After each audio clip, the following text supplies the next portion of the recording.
Bonjour à tous et bienvenue pour la partie numéro 99. On joue contre Anna Nas allemande de 2112, 382 parties. C'est du solide.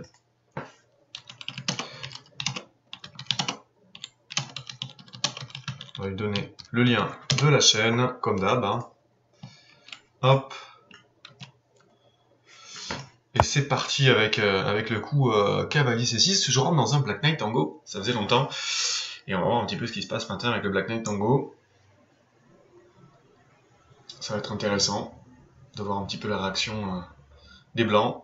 Déjà, le temps qu'elle prend montre qu'elle est un petit peu sortie de son... donc là, l'idée, il y a possibilité de jouer des 5, mais le cavalier va se retrouver en 5 avec des variantes assez tactiques dès le départ. Donc en général, on joue cavalier F3 pour contrôler la case de 5 et empêcher les noirs ici de jouer E5. C'est le développement normal, le meilleur, hein, considéré comme le meilleur avec les blancs, cavalier F3. En fait, les variantes D5 n'apportent pas finalement l'effet voulu, puisque une sorte d'Alekin avec le cavalier en C6 inversé, voilà. Elle joue bien, donc E6 pour sortir le fou et aller en B4, qui est ici le... Et le bon coup, pareil, hein, A3 pour empêcher la venue du fou en B4. Il faut en fait prendre son temps avec les blancs, stabiliser le jeu, voilà. Ça, c'est pas le coup le plus ambitieux. Si je joue fou échec, et sur fou D2, dame E7, avec l'idée, si elle peut pas reprendre ici, sinon, voilà, je reprends, donc on va le voir ici. Il faudrait que j'arrive à mettre des couleurs. Je remercie d'ailleurs... comment il s'appelle, je veux pas dire de bêtises, j'ai oublié son prénom, mais en tout cas qui m'a donné sur la dernière vidéo des commentaires pour me mettre les couleurs, donc je me rappelle plus. Faut que je fasse... C'est Alt, voilà, avec Alt, puis après il y a Contrôle, il m'a dit. Contrôle Alt, je peux mettre des... Non, Contrôle Alt. Contrôle Mage, ouais, c'est du rouge, mais après il faut que j'arrive à les... à tout faire, donc là j'ai le bleu, le rouge, le vert. Ça serait bien de mettre deux couleurs différentes en fonction des couleurs, noir-blanc, mais bon, après je vais perdre beaucoup de temps au début. Donc là je vais roquer, tranquille, pas de problème ici. Mon idée en fait c'est de jouer maintenant D6 et puis E5, de mettre une chaîne de pions ici sur case noire, avec de la bonne couleur, puisque sur la case noire, parce que j'aurai le fou blanc qui me resterait. Ok, donc là je vais commencer mon plan D6. Et puis E5. Alors j'ai pas peur après de réaction à la base de D5, mon cavalier serait chassé, il va revenir à la case bas, et puis ensuite il va manœuvrer pour revenir sur la case C5 qui sera forte. Donc on y va. Le coup E5, donc en général, voilà, réaction. Et là je reviens à la maison, j'ai pas peur. On a l'impression que les noirs ont perdu du temps, mais en fait il y a un affaiblissement qui s'est créé ici, et c'est pas mal, c'est pas mal. Alors là je vais jouer à 5 pour anticiper les coups comme A3. Et sur A3, j'échange et je peux jouer A4 et bloquer la structure blanche à l'aile dame. Ça, c'est intéressant. Ici, je vais jouer cavalier A6 plutôt que cavalier D7 pour pouvoir garder la diagonale ouverte à mon fou. Et puis le cavalier se dirige sur C5 avec pression ici sur E4. Donc tout un développement assez normal. Ok, les blancs veulent jouer F4. Et puis, pourquoi pas mettre le cavalier ici. Ok, là je vais commencer à réfléchir.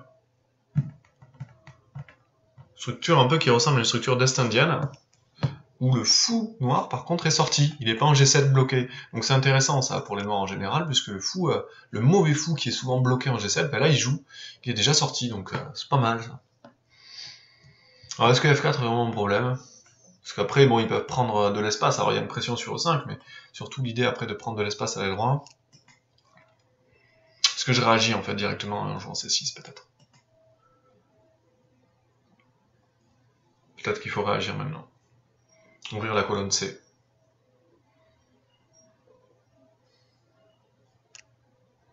Ou jouer cavalier là. Hein. Non, on va se développer, on va jouer le cavalier en C5, de toute façon ça peut pas être mauvais. Je mets une pression ici sur le pion E4.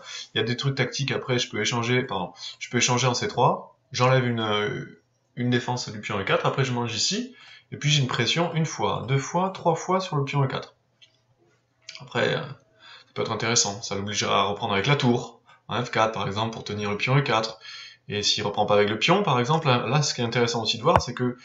Ah, il joue F3, c'est assez passif ça. Ça, j'aime pas ce genre de coup. Le fou est bloqué, le cavalier n'a pas trop de cases, j'aime pas trop ce genre de coup. Hein. Là, je vous avoue que j'aime pas trop. J'ai envie déjà de attaquer là-bas avec H5, H4, l'obliger à jouer G4, l'affaiblir. Et j'ai aussi un plan joué en C6, je pense, ici. Je pense que je vais continuer à me développer, l'air de rien. Fou là. Avec mon idée maintenant, tour C8, C6, et puis je prends avec pression sur la colonne C1. Ok, comment je réagis à cavalier D3? Je m'attendais un peu à cavalier D3. Est-ce que je prends ce cavalier ou est-ce que j'attends? Est-ce que je laisse prendre? Je peux aussi laisser prendre. Hein.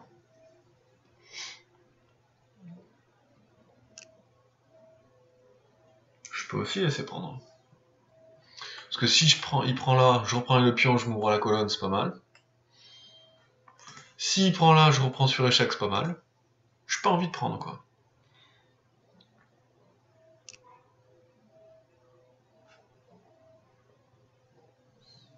Moi, je vais jouer C6, je continue mon plan. Je prends pas. Je prends pas. Je décide de pas prendre, j'ai un plan. En fait, quand vous avez un plan aux échecs, peut-être qu'il est pas bon, mais au moins vous le suivez et puis vous voyez ce qui se passe. J'aurais pu aussi jouer des plans sur l'aile droite. Hein. Cavalier là, F5, peut-être passer la reine. C'est un autre plan. Je pense que j'ai deux plans ici. En fait, le plan est dicté par la structure de pion. Hein. Vous avez une structure de pion ici, comme ça, blanche. Vous avez deux ruptures possibles. En C6, B5, c'est deux ruptures ici sur le côté, ou une avec F5. J'ai choisi celle sur le côté dame. Donc là, il prend le fou. Alors, l'inconvénient de prendre le fou, je vous dis, c'est qu'il a ouvert la colonne pour la tour. Alors après, il y a une pression sur ce pion. Mais bon, elle me fait pas trop peur, cette pression. Déjà, j'ai envie de prendre ici. Déjà. En D5 intermédiaire. Pourquoi? Parce que je vais ouvrir la colonne sur la reine. Je peux mettre ma tour F en C8. Et la reine n'est pas forcément très bien placée. J'ai envie de le jouer. Je peux aussi jouer un sacrifice de pion. Juste pour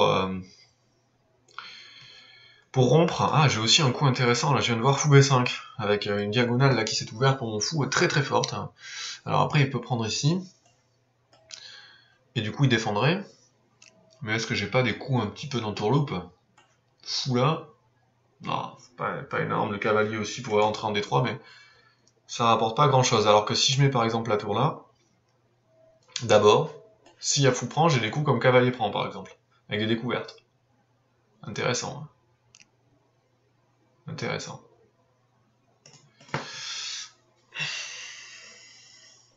J'ai aussi des coups de découverte, cavalier à 6 avec attaque sur le fou, qui pourrait jouer dame là, pour défendre. J'ai pas grand chose après, peut-être. Après, j'ai peut-être fou là, qui est embêtant. Ah, j'ai des coups quand même, hein. J'ai des coups à ma disposition, faut qu'il se méfie, hein. Faut qu'elle se méfie. B3 m'intéresse, j'aime bien le coup B3. J'aime bien le coup B3, mais l'inconvénient c'est que j'ouvre la colonne A.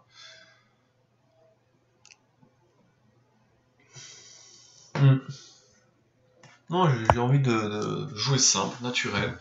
Moi, là, j'ai envie de mettre la tour sur la colonne. Je pense que fou prend B4, ça peut tenir. Hein. Cavalier prend. Ah, elle joue passif, là. Moi, je pense que ça pouvait tenir. Hein.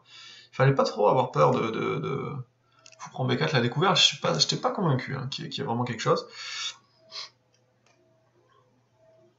Alors maintenant, par contre, il va falloir se méfier. Il y a cavalier D3, là, qui arrive, avec pression sur pion B2. Je pense que c'est le bon coup. Puisqu'il n'y a pas de découverte, fou prend. Ouais, je pense qu'il faut y aller.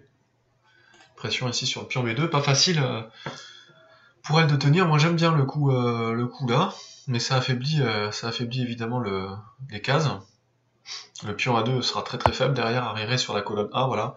Maintenant, elle a un petit souci. Parce que j'ai pas dame D8, dame B6 échec là. Manœuvre intéressante. Ça permet aussi sur fou G5 de faire un échec intermédiaire et d'enlever le cavalier. C'est pas mal ça. Ouais, j'ai envie de jouer dame D8 ici. Parce que si la dame arrive là, à se mettre sur ce diagonale, à bloquer le fou qui est là, donc là moi je jouerais fou E3, mais fou E3 ça a l'inconvénient, c'est que il n'y a plus de pression sur le pion B4. Donc ça c'est un inconvénient pour elle. Ouais. Moi je vais jouer fou B5, je pense que c'est le coup naturel. Avec pression, on ne sait jamais sur cette diagonale. Ah, mon cavalier en D3 est quand même embêtant. Hein. Ok. Dame D2 qui me paraît naturel, mais mon cavalier qui tient tient la colonne. Hein. Puisqu'en fait, il empêche les noirs de prendre la colonne, de contester au moins la colonne.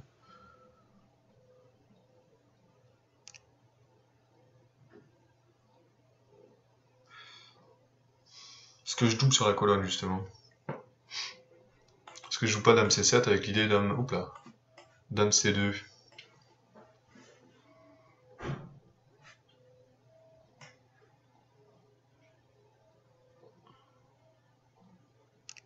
Ah mais il veut peut-être jouer cavalier là. Je réfléchisse à cavalier là quand même.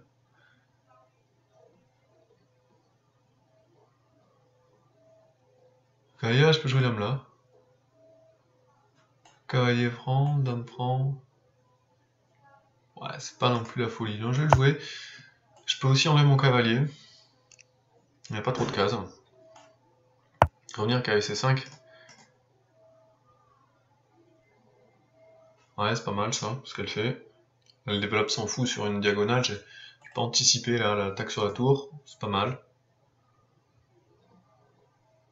Est-ce qu'il faut que je revienne avec mon cavalier D7 peut-être hein.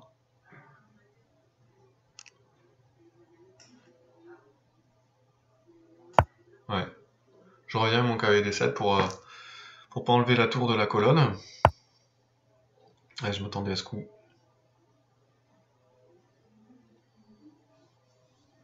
Le problème de mon coup maintenant, c'est que s'il échange ici,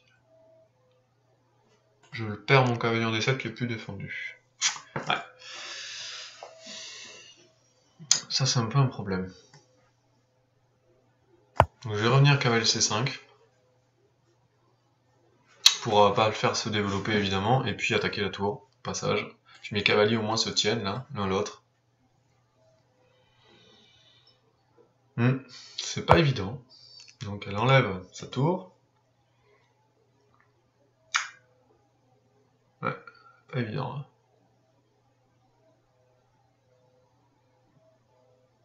Et je pense qu'il faut que j'enlève... Faut que j'enlève ma reine de là. Hein. Pas à tortiller. Défendre mon pion B4, hein. Je veux pas le lâcher. Et puis pourquoi pas jouer tour C7 après. Tant que la colonne C est contrôlée, ça va. Mais ça peut vite se retourner, puis elle joue vite quand même, elle joue vite, elle a 3 minutes d'avance au temps. Pas évident, elle joue F4. C'est tendu ça quand même, hein, parce que là il y a un pion 4 qui traîne quand même. Qu'est-ce qui se passe sur cavalier prend un 4? Là je comprends pas. Je réfléchisse. Cavalier prend un 4, qu'est-ce qu'elle a vu? Qu'est-ce qu'elle a vu? Moi je pense qu'il n'y a rien du tout, parce qu'après j'ai un saut en C3 avec attaque sur la tour. Je comprends pas là. Ouais, je pense qu'elle a fait une erreur tactique, elle a oublié le pion E4 dans cette position. Aïe aïe aïe, elle a joué un peu vite, c'est bien de jouer vite, hein, mais là la position va s'écrouler, la position blanche. Sur une erreur tactique, le pion F3 était très important là. Ouais. Parce qu'en fait, il y a ce gain de temps sur le cavalier. Si j'avais pas cavalier C3, ok, il pourrait y avoir peut-être des arnaques. Parce que je peux pas reprendre avec le cavalier, et donc ça pourrait créer des choses. Mais là, il n'y a pas grand-chose après cavalier C3. Hein. J'attaque la tour. Sèche, voilà, elle est obligée de partir et faire un pion sec. Hein. Ok, et là, je peux m'occuper maintenant de mon problème à 5. Tranquille, enfin, tranquille. Je joue vite quand même, mais... Disons que j'ai un pion là. J'ai un bon pion. Est-ce que je joue E4 pour bloquer? Ça lui donne une case D4 quoi, s'en fout. Ça me fait pas rêver. Mais bon, il va falloir que je joue de toute façon. Hein. Peut-être jouer tour C7. Hein. Tour D8. J'aimerais bien prendre le fou de case blanche. J'aimerais bien qu'elle me le donne quoi. Allez, je vais faire en sorte qu'elle me le donne. C'est-à-dire que là, son idée, à mon avis, elle peut faire fou prend, pion prend. Mais après, j'ai des idées avec fou F5 et fou E4. Avec les cases blanches, en fait, ça peut être très très embêtant. Mon idée, c'est de la pousser un peu à échanger son fou. Parce que si elle prend direct, je reprends le cavalier, je suis super bien. Donc la pousser à échanger son fort fou de case blanche. Je reprendrai avec le mien qui reviendrait peut-être sur une autre diagonale ici, via F5 et E4. On va voir si elle rentre dans ce truc-là. Elle rentre pas du tout dans ce truc-là. D'accord. Avec son idée dame H3 double attaque sur G6 et F7, je vais jouer G6, j'anticipe. C'était un peu un piège, ça. Ok, elle rentre, elle revient sur cette diagonale-là. Par contre, le fou en C2, je suis pas convaincu de son effet, là.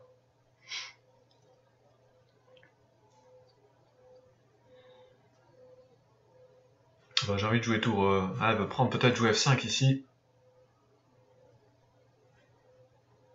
Ouais, je vais prendre, je vais ouvrir. Jouer tour 8 après. Mettre une pression sur ce fou. Voilà, elle reprend comme ça. Est-ce que j'ai pas un dame B6 échec déjà intermédiaire?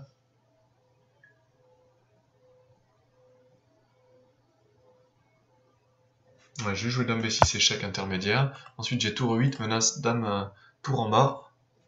Donc ça me laissera le temps de jouer cavalier E5 pour pouvoir reprendre avec une pièce à E5, c'est très important. Donc petit dame échec. Bon, je veux bien échanger les reines dans cette position, elle peut jouer dame F2, je veux bien. D'ailleurs j'ai l'impression que sur dame F2 je peux quand même jouer tour 8 avec la... Ouais, avec cette idée. J'ai quand même joué tour 8 ici avec l'idée... Tour 1, qui fait très mal, hein, puisque c'est mat pratiquement, hein, le fou contrôle la case F1, donc attention à ce coup qui arrive. Le problème c'est que la tour on la défend plus de première rangée, donc elle a un problème tactique, voilà, il fallait enlever le cavalier, c'est fait, mais est-ce que je peux pas en profiter là?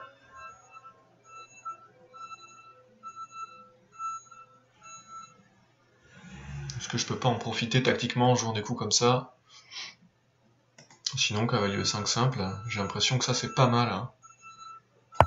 J'ai l'impression que ça c'est pas mal, avec pression ici, et puis il y a une découverte sur la tour qui peut arriver, avec des coups comme cavalier échec et dame prend tour échec, et puis pression, double pression sur le cavalier D3, il y a deux pressions là, est-ce que ça va suffire? J'ai l'impression que ce coup de dame D4 là il fait mal, hein. J'ai quand même mes pièces qui sont très actives dans cette position, ça peut quand même faire mal. Qu'est-ce qui va se passer là?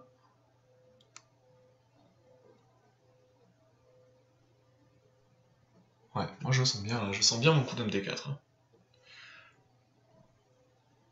Je sens bien mon coup dame D4, alors en fait l'idée aussi c'est qu'elle peut pas revenir en D1, parce qu'il y a cavalier qui attaque la case D1, donc elle est embêtée, elle peut pas, je sais pas comment on va faire pour résoudre les deux problèmes là, défendre à la fois le cavalier et à la fois la tour, avec problème de coordination de pièces hein, quand même, on regarde le camp blanc là, mal coordonné, son idée là qu'elle a joué fou F5, fou C2, ça m'a pas plu du tout cette manœuvre, à mon avis, et ouais mais du coup elle oublie la tour, hein. Elle oublie la tour. Elle oublie la tour, ouais. Cavalier échec ici, très fort, et abandon. Parce qu'elle peut même pas faire tour pour intermédiaire, j'aurais repris avec la tour attaquant la reine, et j'aurais mangé 5. Ouais.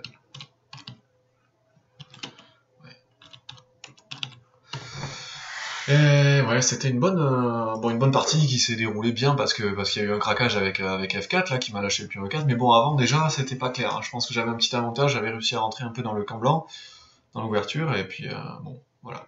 J'espère qu'en tout cas la partie vous a plu. Voilà, bah, je vous dis à une prochaine vidéo, la vidéo numéro 100 qui sera bien spéciale. Voilà, allez au revoir, à bientôt.